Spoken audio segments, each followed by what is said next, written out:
Hello guys! Hello Libra! Welcome dito sa aking channel, Kapalaran 888 Libra.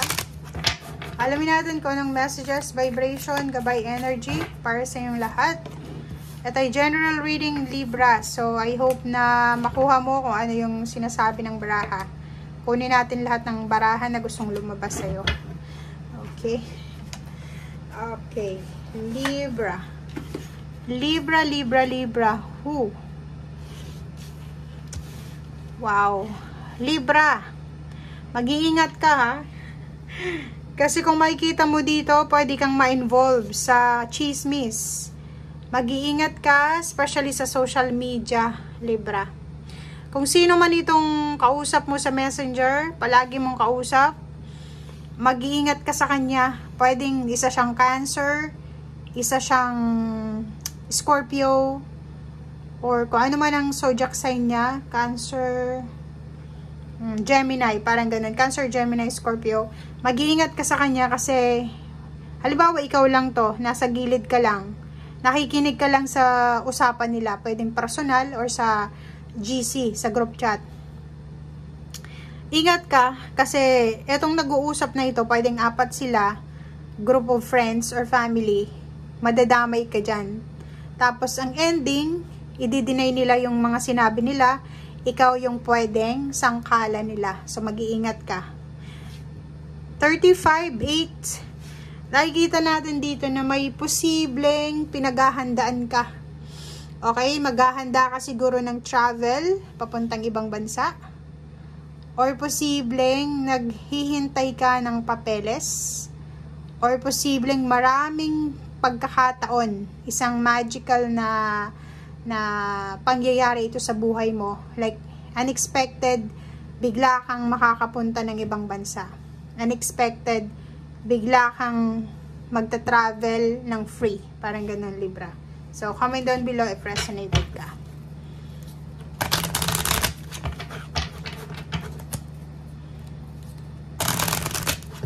Basta yung subject ng baraha mo is mag-iingat ka sa mga nagtitipon-tipon, mapa-GC man yan, sa personal. Basta may nagtichismisan dyan, ako wag kang sasali. Isa lang yung salita na sasabihin mo, sa'yo na lahat ibibigay sa'yo. Diba? Ikaw na yung sangkalan nila. Sinabi ni Libra, ganyan-ganyan. Nakikinig ka lang naman. Okay, true love.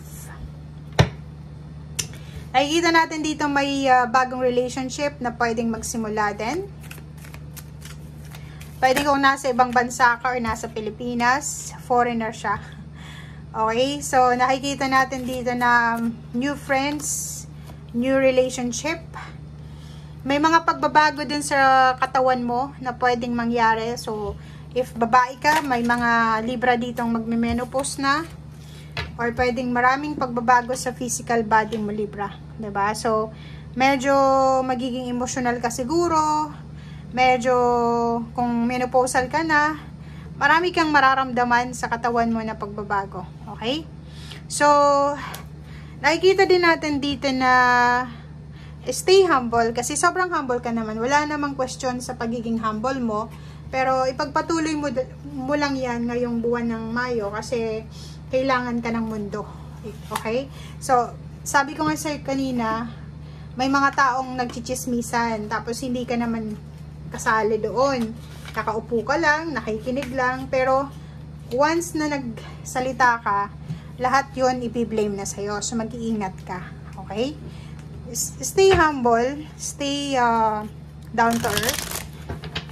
Pero, alamin mo kung etong mga taong kaharap mo is totoo sila or pwedeng mga fake lang sila. Lalo mag-iingat ka sa Gemini and Cancer. Okay, yung iba din sa inyo, oh, 'di ba? Kung nararamdaman mong pagod ka, magpahinga ka. Kasi may ibang Libra na makakaramdam ng sobrang pagod. Kasi may, lalo yung babae menopausal or mayroon silang menstruation or pwedeng may nararamdaman sila, kailangan yung i-honor yung nararamdaman nyo.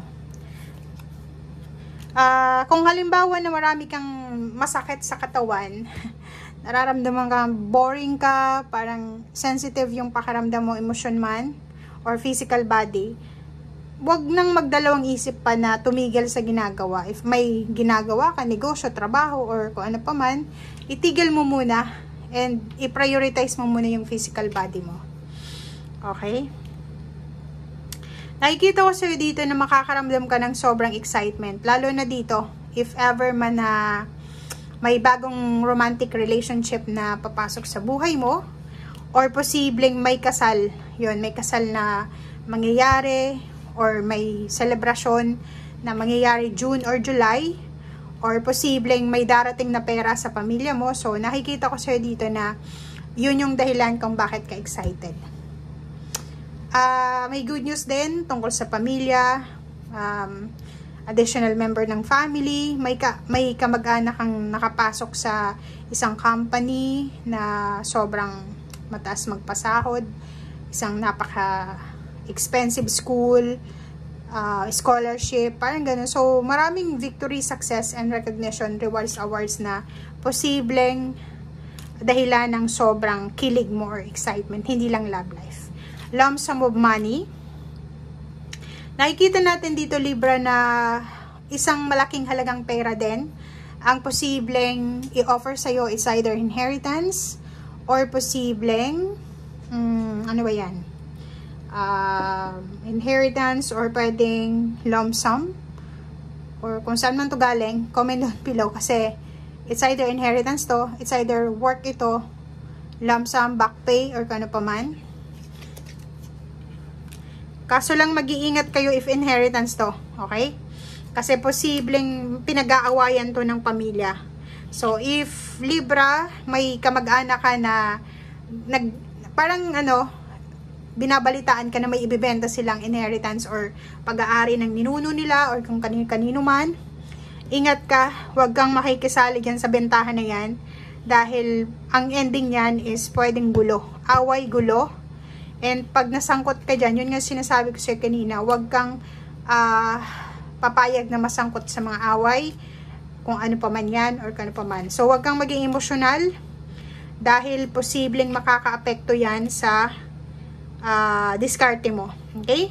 May mga Libra dito na posibleng makakatanggap ng promosyon sa trabaho. May mga Libra ditong magbabalik sa kanilang lugar, magbabalik sa kanilang trabaho. May mga Libra ditong mas dadami yung obligasyon nila sa buhay. Like yung Libra na mapopromote, diba? Siyempre, tataas yung sweldo niya, marami siyang obligasyon, marami din siyang responsibilidad. Okay? So, yan guys ang sinasabi ng baraha. Thank you and see you again. Bye!